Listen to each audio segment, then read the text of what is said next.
माझा मितवा या मालिकेच्या पुढच्या भागामध्ये आता मात्र ईश्वरी ही आणि अर्णव आता अंजली ताईला काम करू लागण्यासाठी तेथे येतात।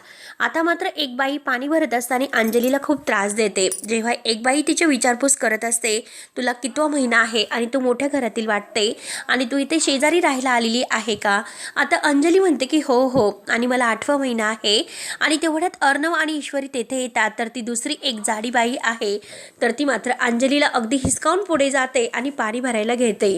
आणि तेच मात्र आता ईश्वरी पाहते आणि ईश्वरी धावतच तिच्या अंगावर धावून येते। काय ग, तुझे डोळे फुटलेत का? त्या प्रेग्नेंट आहे, तुला दिसत नाही का? आज वाटत नाही का तुला? म्हणून आता ईश्वरी तिच्यावर खूपच भडकते। आता ती बाई ईश्वरीवर धावून येते। जास्त उचलू नको, तुझ्यासारखे खूप बघितलेले आहेत। तेव्हा आता ती बाई म्हणते की कोण आहेस, कोण ही फटाकडी? आता ईश्वरी म्हणते की हो आहेच मी, इंदोरची फटाकडी, बघ मी कसे तुझे फटाके वाजवते। तर तेव्हा मात्र आता ती गंगी म्हणते की नाही, मी तुझ्या झिंज्या उपटून तुझ्या हातात दिल्या, तर मी सुद्धा नावाची गंगी नाही। पण मात्र ईश्वरी तिचे हात धरते आणि तिला चांगलीच अवतार सुनावते। तिचे हात पकडून म्हणते की आता जर दादागिरी केली पुन्हा, तर आता ही 32 आहे ना, तर ती अशी बाहेर उखडून देईल हातामध्ये। तेव्हा मात्र आता ती खूप घाबरते आणि सोड सोड दुखतय असं म्हणते। आता अर्णव म्हणतो की हे बघ मी सिंदूर, आपण इथे भांडायला नाही आलोत। आणि तो त्या ईश्वरीच्या वतीने मात्र त्या बाईची माफी मागतो।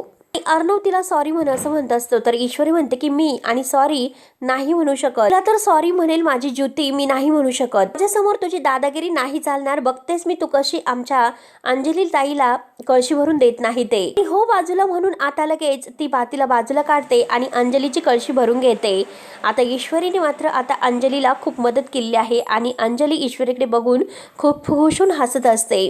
अर्णव सुद्धा मात्र आता अगदी हसतच असतो। त्या बाईची बादली सुद्धा मात्र ईश्वरी फेकून देते। त्या बाईला मात्र चांगला धडा शिकवते।